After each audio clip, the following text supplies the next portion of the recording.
네, 안녕하세요. 고등학교 1학년 통합사회 노트필기 수업 시작하겠습니다. 오늘 수업은 3단원 생활공간과 사회, 그 중에 두 번째 교통통신 발달과 정보화에 대한 얘기를 하고 있는데요. 지난번에 교통통신 발달에 대한 내용 살펴봤고요. 오늘은 정보화로 인한 사회 변화, 생활공간의 변화 모습에 대해서 살펴보겠습니다. 정보화란 뭐냐면 우리가 다 아는 겁니다. 컴퓨터나 인터넷, 스마트폰 이런 게 정보통신 기술이라고 우리가 부르잖아요. 요게 극도로 발달하면서 우리 전체적으로 사회 전체적으로 지식 그리고 정보 이런 게 엄청나게 중요해지고 있습니다. 그래서 그런 것들이 중요해지는 사회적인 현상 이런 것들을 통틀어서 정보화라고 하는데요. 이런 지식과 정보를 통해서 상당히 많은 경제적인 가치가 창출된다고 합니다. 그래서 이렇게 경제적 가치를 창출하는 지식 정보가 중요해지는 현상, 그런 것들을 정보화라고 부릅니다. 정보화에 따른 사회적인 변화는 생활 공간의 변화와 생활 양식의 변화로 나누어서 각각 2가지, 4가지, 총 6가지를 살펴보겠습니다. 첫 번째 생활 공간의 변화 중 동그라미 1번은요. 정보화가 되면서 인터넷이 발달했죠. 그래서 거기에서 우리가 활동을 하면서 가상 사이버 공간이 등장했습니다. 인터넷을 통한 업무 활동, 기업 활동이 이루어지기도 하고요. 그 다음에 소비 활동이 점점 증가하면서 일상생활 속에서 우리는 공간적인 제약을 점점 더 벗어날 수 있게 되었습니다. 요즘에는 그 회의로 기업에서 일하는 것도 재택근무를 많이 하잖아요. 정보화를 통해서 그런 것들이 더 많아진다는 얘기겠죠. 생활 공간의 제약이 줄어든다. 두 번째는요. 공간 정보, 공간과 관련된 정보를 다루는 그런 다양한 기술들이 발달하고 있습니다. 우리가 가장 많이 쓰는 공간 정보 기술 중에 하나는 바로 GPS죠. 위성으로 우리 위치를 확인하는 거. GPS 기술을 통해서 우리는 정말 많은 내비게이션을 사용하고 있고요. 그리고 그 버스 기다릴 때 실시간 버스 도착 안내 정보, 도착 정보 안내, 지하철뿐만 아니라 이런 것들, 이런 것들을 통해서 우리가 일상생활에 편리함을 얻고 있습니다. 두 번째 공간정보 기술 관련된 내용은 바로 빅데이터, 공간정보와 관련된 빅데이터를 활용한다는 것인데요. 이게 점점 중요해지고 있습니다. 공공 부문과 민간 부문 둘 다 증가하고 있습니다. 먼저 국가 정책적으로는 빅데이터, 공간과 관련된 빅데이터를 활용해서 교통을 흐름을 전체적으로 파악하고 안내하고 있고요. 효율적으로. 그리고 재난, 태풍이나 어떤 지진 이런 것들에 대해서 공간 정보를 빨리 파악해서 분석하고 국민들에게 그 안전에 대한 정보를 재난 예보 이런 것들을 많이 활용하고 있습니다. 민간 부문에서는 이런 사람들의 빅데이터, 공간 어디에서 어디로 이동하는가, 버스를 뭘 타고 이동하는가 이런 것들을 통해서 기업의 마케팅에 점점 이런 것들을 많이 활용하고 있는데요. 예를 들면 이런 겁니다. 젊은 층이 주로 찾는 장소는 어디일까? 그러면 예전에는 뭐 설문조사하고 막 이랬겠지만 요즘에는 바로 이런 공간 정보에 대한 빅데이터를 쭉 분석해서 서울에서는 어떤 곳이 유명하다, 여름 휴가로는 어디를 많이 찾는다, 이런 게 쭉 다 데이터로 뜬다는 얘기입니다. 그래서 이런 것들이 많이 변화된 모습으로 나타난다. 두 번째는 우리 일상생활 속의 생활 모습의 변화다. 이렇게 살펴볼 수가 있겠는데요. 먼저 지금 경제적이라고 나오는데 잘못 썼네요. 정치적인 영역을 한번 살펴보도록 하겠습니다. 이거 좀 고쳐줄게요. 자, 여기 첫 번째는 정치적인 영역입니다. 우리가 정치를 할 때는 국민들이 참여하는 것도 정치라고 하고 선거운동하는 것도 정치라고 하죠. 그런데 최근에는 SNS, 페이스북이나 이런 유튜브 같은 걸 통해서 선거운동을 많이 하고 있고요. 그리고 시민들도 이런 정치에 대한 관심과 참여 이런 것들을 페이스북, 인스타 이런 것들을 통해서 많이 접하고 있습니다. 자, 이를 통해서 우리는 전자기술, 이런 정보기술이 민주주의, 정치에 도움이 되는 현상, 바로 이것은 전자민주주의라고 부르는데요. 최근에는 이런 전자민주주의가 정말로 실현되고 있다, 이렇게 이야기를 합니다. 그 정치인들, 국회의원 중에 SNS, 페이스북 안 하는 사람 거의 없습니다. 이걸 통해서 자기 의견을 내기도 하고 시민들이 그걸 보고 비판하기도 하고 좀 의견을 받아들이기도 하고 이런 활동의 변화가 나타났다는 얘기입니다. 두 번째 행정적 영역에서도 정말 큰 변화가 나타났는데요.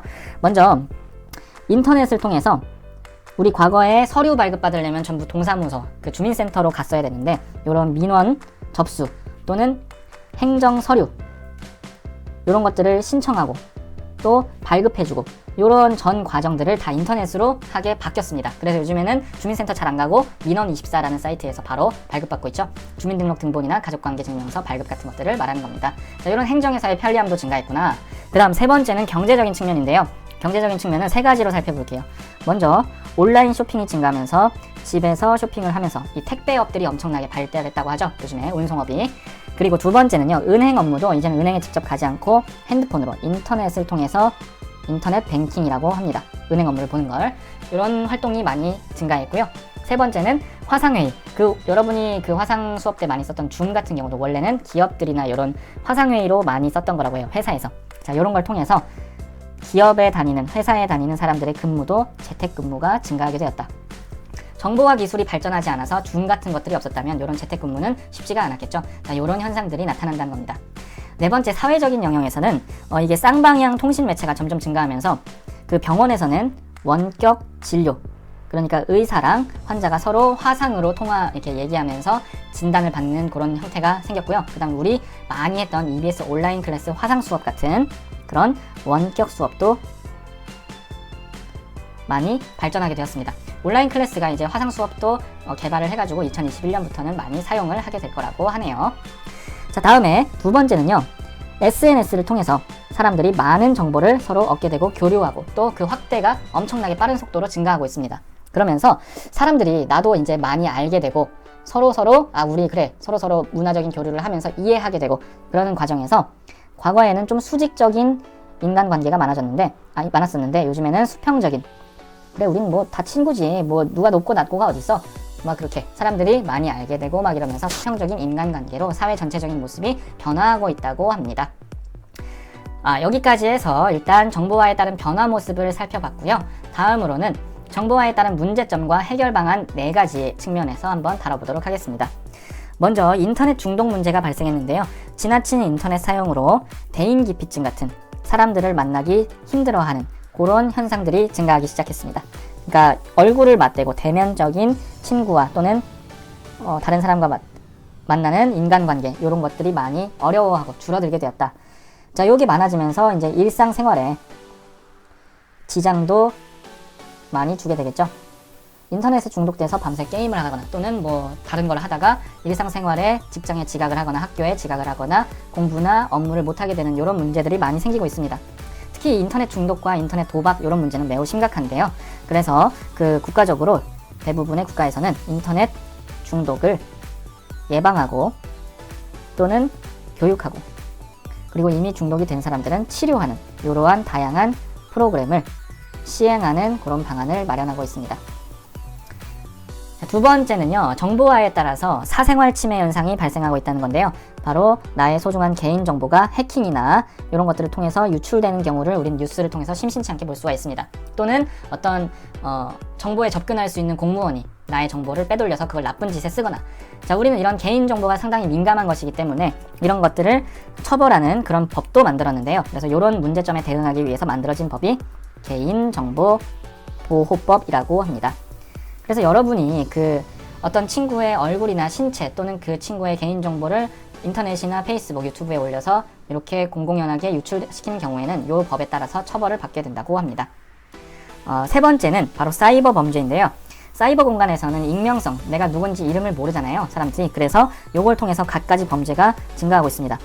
사이버 범죄, 사이버 폭력 또는 사이버 성폭력, 그리고 해킹 또는 프로그램 또는 어떤 누군가의 저작권이 있는 것들을 불법으로 복제해서 쓰거나 또는 전자상거래 사기, 인터넷 금융 공간에서 사기를 치는 이런 것들이 사이버 공간 때문에 많이 증가를 하고 있습니다. 자, 이런 것들을 해결하기 위해서 우리는 정보윤리라는 그런 내용을 조금 교육을 강화시켜야 되는 측면이 있습니다. 인터넷 공간에서도 실제로 인간 생활과 똑같이 너가 지켜야 될 것이 있고 좀 이렇게 참아야 될 것이 있다. 이런 것들을 교육을 많이 시켜야 되는 것이 해결 방안이 될 수가 있겠고요. 두 번째는 뭐 사이버 범죄 관련해서 이걸 막으려면 그 법이 있어야 되잖아요. 그래서 그런 관련된 법률들을 조금 만들고 고치고 요즘의 문제에 맞게 이런 것들을 좀 활동을 해야 되겠습니다.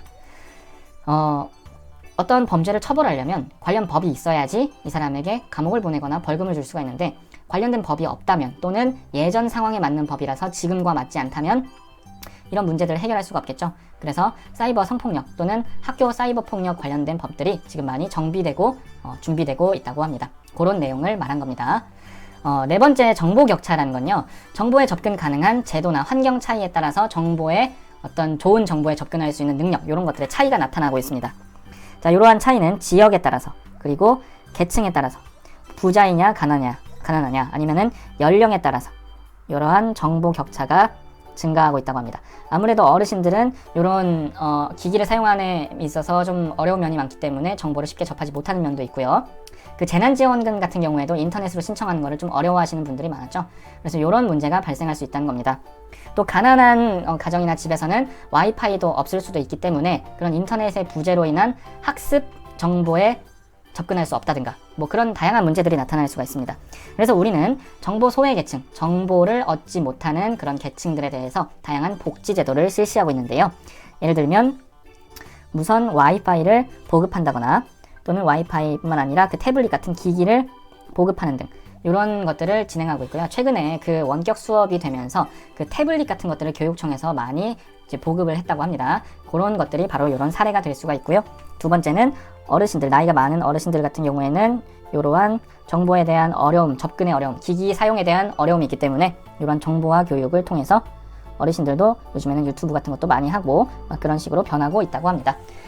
자, 오늘은 정보화라는 주제를 가지고 그로 인한 사회 변화, 그리고 사회 변화 중에 문제점 4가지, 그리고 해결 방안 4가지에 대해서 살펴봤습니다. 자, 수고하셨고요. 오늘 수업은 여기까지 하겠습니다.